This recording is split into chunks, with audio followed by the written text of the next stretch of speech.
కొంతమంది వైసీపీ నాయకులు ప్రభుత్వం మారినా కూడా అక్రమాలు చేయడంలో వెనకడుగు వేయడం లేదు. ఇప్పటికీ తమదే ప్రభుత్వం ఉంది అనుకున్నారో ఏమో అక్రమాలకు అడ్డు అదుపు లేకుండా పోయింది. గతంలో ప్రభుత్వ భూములైన వంక పోరంపోకు, కొండ పోరంపోకు భూములను వైసీపీ నాయకులు మండలంలో ఆక్రమించుకున్న విషయం అందరికీ తెలిసిన విషయమే. ఈ కూటమి ప్రభుత్వంలో కూడా వైసీపీ నాయకులు కొండలు, చెరువుల స్థలాలను కబ్జా చేస్తూ తమనెవరు అడ్డుకునేది అన్నట్టుగా దొడ్డి గ్రామానికి చెందిన ఓ వైసీపీ నాయకుడి వ్యవహార శైలిపై ఇప్పుడు కోసిగి మండలంలో తీవ్ర చర్చనీయాంశంగా మారింది. కర్నూలు జిల్లా కోసిగి మండలం పరిధిలోని దొడ్డి బెలగల్ గ్రామాల మధ్యలో ఉన్న కొండ సమీపంలో లక్షల విలువ చేసే పులిబండ చెరువు స్థలాన్ని దొడ్డి గ్రామానికి చెందిన ఓ వైసీపీ నాయకుడు ఆక్రమించుకునేందుకు తెరలేపాడు.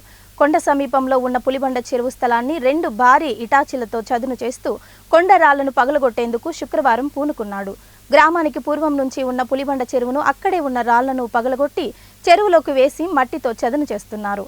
అలాగే ఆర్ఎన్బి రోడ్డుకు సంబంధించిన రోడ్డుకు ఆనుకుని ఉన్న కట్టను కూడా జేసీబీలతో చదును చేసి అక్రమానికి తెరలేపారని గ్రామస్తులు ఆరోపిస్తున్నారు. దొడ్డి గ్రామ సర్వే నంబర్ 400లో ఎకరా 90 సెంట్ల స్థలాన్ని కృష్ణం వాసుదేవ శెట్టి నుంచి కొనుగోలు చేసినట్లు ఆ వైసీపీ నాయకుడు చెబుతున్నాడు.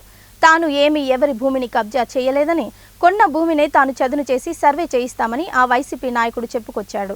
ఇదిలా ఉండగా దొడ్డి బెలగల్ గ్రామానికి చెందిన ప్రజలతో వైసీపీ నాయకుడు మాజీ సర్పంచ్ నరసన్న తమ గ్రామానికి సంబంధించిన పులిబండ చెరువును మా వైసీపీ నాయకుడు కబ్జా చేస్తున్నాడని ఆదోని సబ్ కలెక్టర్కు, కోసిగి తహసీల్దార్కు ఫిర్యాదు చేసినట్లు వైసీపీ నాయకుడు మాజీ సర్పంచ్ నరసన్న తెలిపారు.